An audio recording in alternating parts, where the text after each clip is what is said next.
Hello friends, நான் உங்கள் கணேஷ். நீங்கள் பார்த்துட்டு இருக்கிறது டேஸ்ட் வித் அண்ணாச்சி. இன்றைக்கி நாம் பீர்க்கங்காயை வச்சு ஒரு சூப்பரான கிரேவி தாங்க செய்ய போகிறோம். வழக்கமாக பீர்க்கங்காயில் கூட்டு பொரியல்னு செஞ்சு சாப்பிடுவோம். ஆனால் இன்றைக்கி நம்ம கிரேவி செஞ்சு அதை சப்பாத்திக்கு பயன்படுத்த போகிறோம். வேறு லெவல் டேஸ்ட்டில் இருக்க போகுது. பொதுவாகவே பீர்க்கங்காயில் ஏகப்பட்ட மருத்துவ குணங்கள் இருக்குங்க. அதை வீக்லி ஒன்ஸ் கண்டிப்பாக நம்மளும் குழந்தைங்களுக்கும் சாப்பிட கொடுத்தா அது ரொம்ப ரொம்ப நல்லதுங்க.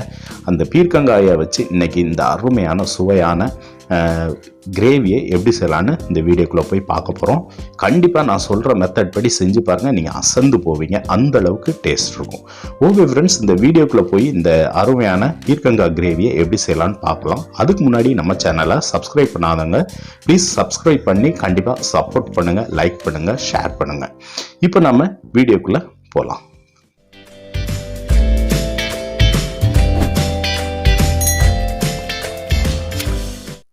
ஓகே ஃப்ரெண்ட்ஸ், இதுக்கு நான் ஒரு 1/2 கிலோ அளவுள்ள பீர்க்கங்காயை எடுத்து கழுவி சுத்தம் பண்ணியிருக்கேன். இதை மேல் தோலை நீக்கிட்டு நம்ம இதை கட் பண்ணிக்கலாம். வழக்கமாக கூட்டுக்கு கட் பண்ணுறதை விட கொஞ்சம் சின்னதாக கட் பண்ணி எடுத்துக்கோங்க. கொஞ்சம் நல்ல 1 இன்ச்சு சைஸில் இருக்கிற மாதிரி பொடிசாவே கட் பண்ணி எடுத்துக்கோங்க. அப்போ தான் கிரேவிக்கு அது நல்லாயிருக்கும். இப்போ ஒரு குக்கரில் தான் இன்றைக்கி நான் செய்ய போகிறேன். ஒரு குக்கரில் ஒரு 4 டேபிள் ஸ்பூன் அளவுக்கு எண்ணெய் ஊற்றிக்கோங்க. எண்ணெய் கூடுதலாக இருந்தால் நல்லாயிருக்கும். அதில் ஒரு சின்ன துண்டு பட்டை, ஒரு ஸ்டார் அனீஸ், 2 ஏலக்காய், ஒரு 4 கிராம்பு, ஒரு 1/2 ஸ்பூன் அளவுக்கு சோம்பு, இதை போட்டு 2 பெரிய வெங்காயத்தை நான் நல்லா சாப் பண்ணி வச்சுருக்கேன். நல்லா பொடிசாக சாப் பண்ணி வச்சுருக்கேன். கூடுமான வரைக்கும் இந்த மாதிரி சாப் பண்ணுங்கள். அப்போ தான் கிரேவிக்கு நல்லாயிருக்கும். வெங்காயத்தை நல்லா எண்ணெயில் சேர்த்து நம்ம வதக்க ஆரம்பிச்சிடலாம். அந்த வெங்காயம் ஓரளவுக்கு செவந்து வர வரைக்கும் நம்ம வதக்க வேண்டியிருக்கும். வதக்கி முடிச்சுட்டு ஒரு டேபிள் ஸ்பூன் அளவுக்கு இஞ்சி பூண்டு பேஸ்ட்டை இதில் நான் சேர்த்துக்கிறேன். சேர்த்துட்டு அந்த இஞ்சி பூண்டோட பச்சை வாசனை போகிற அளவுக்கு ஒரு நிமிஷம் வரைக்கும் நல்லா கலந்து விட்டுக்கோங்க. இப்போ நான் ஒரு 2 மீடியம் சைஸ் தக்காளி பழத்தை நல்லா குட்டி குட்டியாக சாப் பண்ணி வச்சுருக்கேன். அதையும் சேர்த்துக்கோங்க. சேர்த்துட்டு இது நல்லா ஒரு குழஞ்சி வர அளவுக்கு வதக்கி விட்டுக்கலாம். வெங்காயம் தக்காளி இந்த அளவுக்கு குழஞ்சி வரணும். இந்த அளவுக்கு குழஞ்சி வந்ததுக்கப்புறம் நல்லா ஒரு முறை கலந்து விட்டுருங்க. இப்போது நம்ம கட் பண்ணி வச்ச பீர்க்கங்காயை இதில் சேர்த்துக்கலாம். பீர்க்கங்காயை சேர்த்துட்டு அது கூடயே தேவையான அளவு உப்பு நான் 1 ஸ்பூன் அளவுக்கு சேர்த்துக்கிறேன். அதாவது டீஸ்பூன் அளவுக்கு.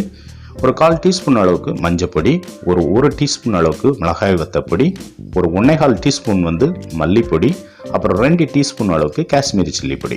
இதை சேர்க்குறதுனால நல்லா கலர்ஃபுல்லாக இருக்கும், காரம் அதிகம் இருக்காது. அதனால் காஷ்மீரி சில்லி சேர்த்துக்கோங்க. சேர்த்துட்டு இந்த மசாலாவோட இந்த பீர்க்கங்காயை நல்லா ஒரு முறை கலந்து விட்டுருங்க. கலந்து விட்டுட்டு ஒரு லோ ஃப்ளேம் வச்சு மூடி போட்டு ஒரு 2-3 நிமிஷம் விட்டுருங்க. அந்த எண்ணெயிலேயே இந்த பீர்க்கங்காய் அந்த மசாலாவோட சேர்ந்து நல்லா வெந்து வரட்டும். இப்போ கிட்டத்தட்ட நம்மளுக்கு ஒரு 50% நல்லா வெந்து வந்துருச்சு. இந்த டைமில் நான் ஒரு 3/4 டம்ளர் அளவுக்கு, அதாவது 75 ml அளவுக்கு பால் சேர்த்துக்கிறேன். காய்ச்சி ஆற வச்ச பால். இந்த பால் சேர்க்குறதுனால இந்த கிரேவியோட டேஸ்ட்டு வேறு லெவலில் இருக்க போது கண்டிப்பாக நீங்கள் இதை சேர்த்துக்கோங்க. இந்த பால் சேர்த்ததுக்கப்புறம் நான் ஒரு 1/4 முறி தேங்காயை கூடுதல் கிரேவிக்காண்டி சேர்த்துக்கிறேன். உங்களுக்கு தேவையில்லைன்னா இதை நீங்கள் அவாய்ட் பண்ணிடலாம். நான் தேங்காய் கூடுதலாக கிரேவி வேணுங்கிறதுக்காண்டி நான் சேர்த்துக்கிறேன். 1/4 முடி தேங்காயும் அது கூட 1 ஸ்பூன் கசாசாவும் சேர்த்து நல்லா ஃபைனாக அரைச்சி வச்சுருக்கேன். அதையும் இதோட கலந்துக்கிட்டு நம்ம தேவையான அளவுக்கு திக்னஸ், அதாவது கன்சிஸ்டன்சியை பார்த்து அதுக்கு தகுந்த மாதிரி நீங்கள் தண்ணி சேர்த்துக்கோங்க. சேர்த்துட்டு உப்பு போதுமானு பார்த்துக்கோங்க. பார்த்துட்டு தேவைன்னா சேர்த்துக்கலாம். சேர்த்துட்டு ஒரு முறை கலந்து விட்டுட்டு குக்கர் மூடியை போட்டு விசில் போட்டு விட்டுறலாம். ஒரு 2 அல்லது 3 விசில் வச்சுருங்க. எனக்கு இப்போது 3 விசில் வந்துடுச்சுங்க. நான் இப்போ ஓப்பன் பண்ணிக்கிறேன். சூப்பரான அப்படி சிக்கன் ஸ்மெல், அதாவது சிக்கன் மட்டன் வச்சா வீட்டில் எப்படி ஒரு கறி ஸ்மெல் வருமோ அந்த அளவுக்கு நல்ல ஒரு வாசனை வருதுங்க. இப்போ அருமையாக நமக்கு ரெடி ஆயிடுச்சு. கடைசியாக கொஞ்சமாக கசூரி மேத்தி பவுடரை கொஞ்சம் சேர்த்துக்கலாம். சேர்த்து விட்டு ஒரு முறை கலந்து விட்டுருங்க. நான் எனக்கு இந்த கன்சிஸ்டன்சி வேணுங்கிறனால கூடுதலாக நான் தண்ணி சேர்த்துருக்கேன். உங்களுக்கு இதை விட இன்னும் கொஞ்சம் திக்காக வேணும் அப்படின்னு நினச்சிங்கன்னா கொஞ்சமாக தண்ணியை குறைச்சிக்கோங்க. அவ்வளோதான். எனக்கு இந்த அளவுக்கு தேவைப்படும். அப்போ தான் எனக்கு பிடிக்கும். அதனால் நான் இந்த மாதிரி வச்சுருக்கேன்.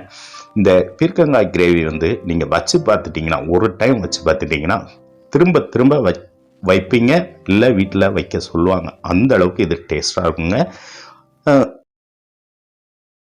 குழந்தைங்க வந்து இதை ரொம்ப ரொம்ப விரும்பி சாப்பிடுவாங்க. நான் அனுபவத்தில் நான் சொல்கிறேன், நான் வீட்டில் வச்சு பார்த்ததுனால தான் சொல்கிறேன். நீங்களும் இதே மாதிரி செஞ்சு பார்த்துட்டு கமெண்ட் பாக்ஸில் உங்களோட கருத்துக்களை சொல்லுங்கள். நான் வேறு ஒரு வீடியோவில் சந்திக்கிறேன். Okay friends.